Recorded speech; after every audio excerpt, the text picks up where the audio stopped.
Bonjour à toutes et à tous, bienvenue dans votre journal dont voici les titres d'actualité. Les retours facilités des réfugiés congolais vers leur pays, la République démocratique du Congo, va débuter ce 23 avril 2019. Ces retours est facilité par le gouvernement burundais en collaboration avec le Haut Commissariat de réfugiés HCR.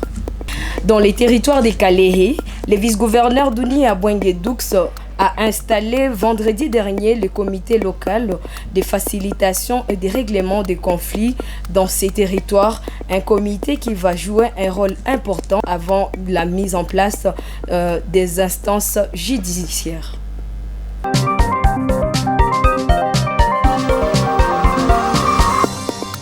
Comme nous l'avons annoncé au sommaire de ce journal, le retour facilité des réfugiés congolais vers leur pays, la République démocratique du Congo, est annoncé à partir du 23 avril 2026.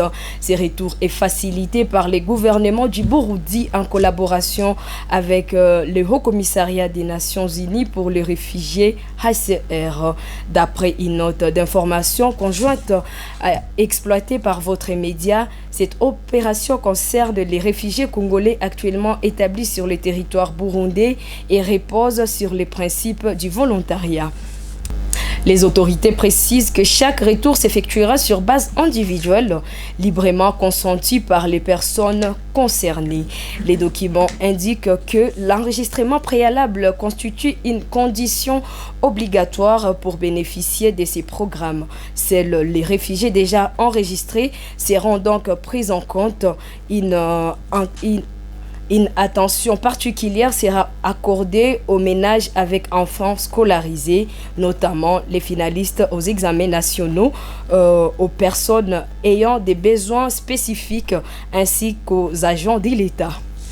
Notez que dans cette phase, les retours concernant certaines zones de la province du Sud Kivu, notamment la ville d'Ouvira, les axes Ouvira-Baraka, Fizi et Mboko, ainsi que la plaine de la Ruzizi, Ouvira-Kanvivira, Runingu.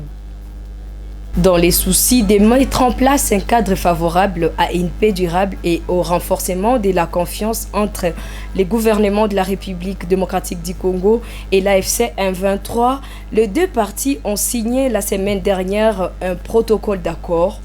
Selon la déclaration conjointe qui a sanctionné les discussions tenues du 13 au 17 avril en Suisse, les deux parties se sont engagées à libérer dans les 2 jours les prisonniers conformément au mécanisme de libération convenu en septembre 2025.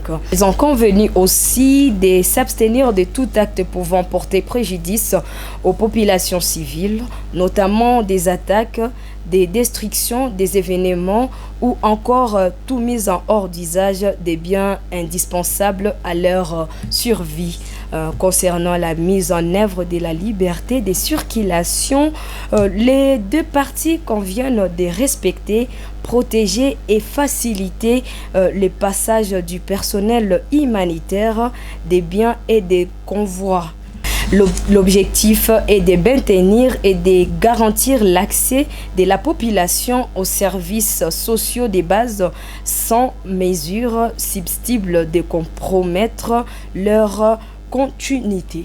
Poursuivant sa mission dans les territoires des Kalehe où il est arrivé depuis le mercredi dernier, le vice-gouverneur de la province du Sud Kivu en charge des questions politiques, administratives et juridiques, Duni Abwenge-Doux, a installé vendredi 17 avril 2026 les comités locaux de pacification et de règlement des conflits dans ces territoires. Suivez ces reportages.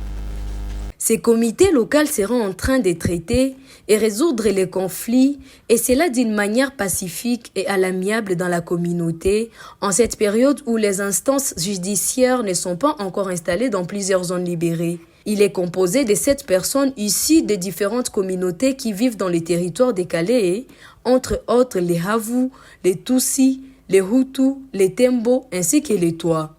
Maintenant, nous venons d'installer la commission territoriale de pacification et règlement des conflits. Cette commission composée de 7 personnes, parmi les 7 personnes, tous ici des différentes communautés. Donc tous sont représentés à raison de 2 personnes par communauté. Et ce sont ces personnes qui vont rester dans la commission de règlement pacifique des conflits au sein de notre territoire.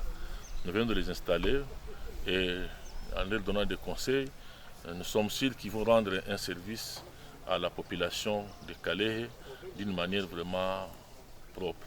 Avant de regagner la ville de Bukavu, les vice-gouverneurs et toute la suite qui l'accompagne se sont rendus dans le village Nyamukumbi pour palper du doigt les dégâts qui guettent la population après la dernière catastrophe naturelle qui de nouveau a frappé ces villages et causé mort d'hommes.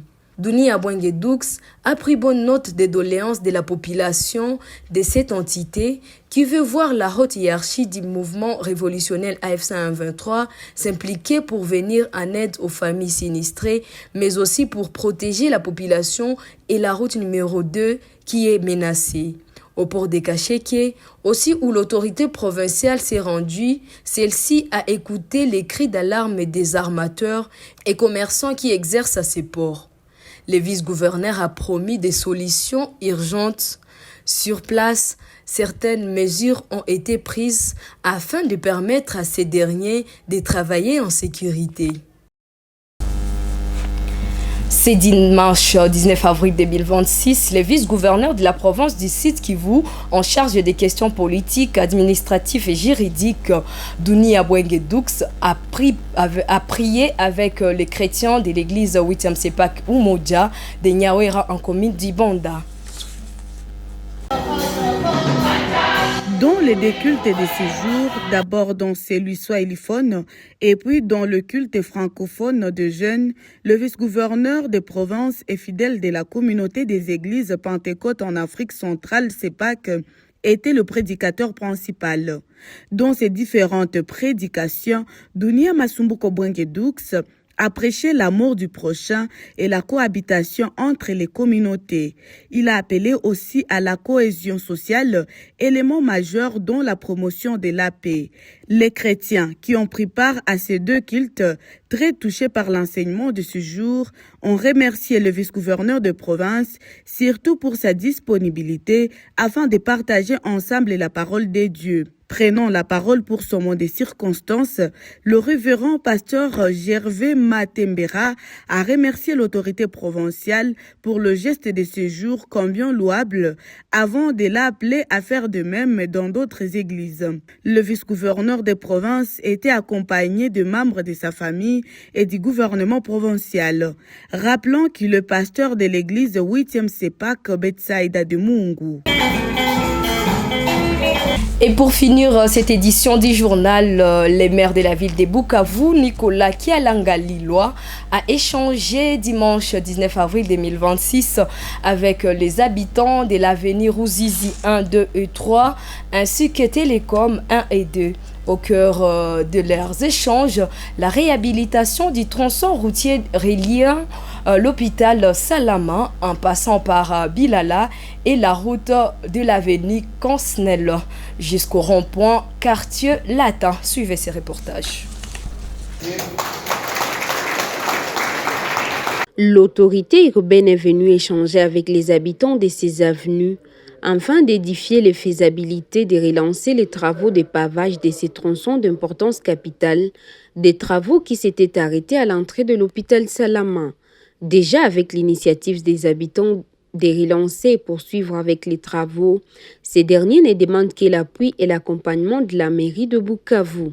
Dans cette optique, le comité local de développement, en collaboration avec la population, a déjà mis en place une équipe chargée d'identifier le ménage et de réfléchir aux mécanismes de contribution afin de matérialiser le projet. Le participant aux échanges de ces jours, composé notamment des cadres de base, des membres du comité local de développement et d'habitants, ont salué la disponibilité du maire qui a répondu favorablement à leur invitation. Nicolas Kialanga-Liloa a à cette occasion donné des orientations claires tout en encourageant vivement cette initiative citoyenne. Il a également rassuré quant à l'accompagnement des autorités, soulignant que Bukavu doit être construit par ses fils et ses filles. Poursuivant sa tournée, le maire s'est ensuite rendu à l'espace Vochrim, situé à proximité du marché d'Engouba, dans les quartiers Nyalukemba, où il a pris part à une tribune d'expression populaire. Ici aussi, les échanges ont tourné sur la sécurité, les développements, l'assainissement et les infrastructures. Après avoir suivi attentivement les différentes interventions des habitants, les cadres des bases et du bourgmestre, Nicolas Kialangalilois a appelé à une implication accrue des leaders locaux dans la gestion de ces enjeux prioritaires. Dans un message adressé à la jeunesse, l'autorité urbaine a exhorté les jeunes à prendre leur destin en main, notamment en intégrant les forces de défense et de sécurité. Par ailleurs, il a instruit le bourgmestre de suspendre pour d'un mois les chefs d'avenue absents lors de cette activité, une décision jugée nécessaire face à la récurrence de ces manquements selon le témoignage recueilli. Et voilà, c'est la fin de cette édition du journal. Merci de l'avoir suivi.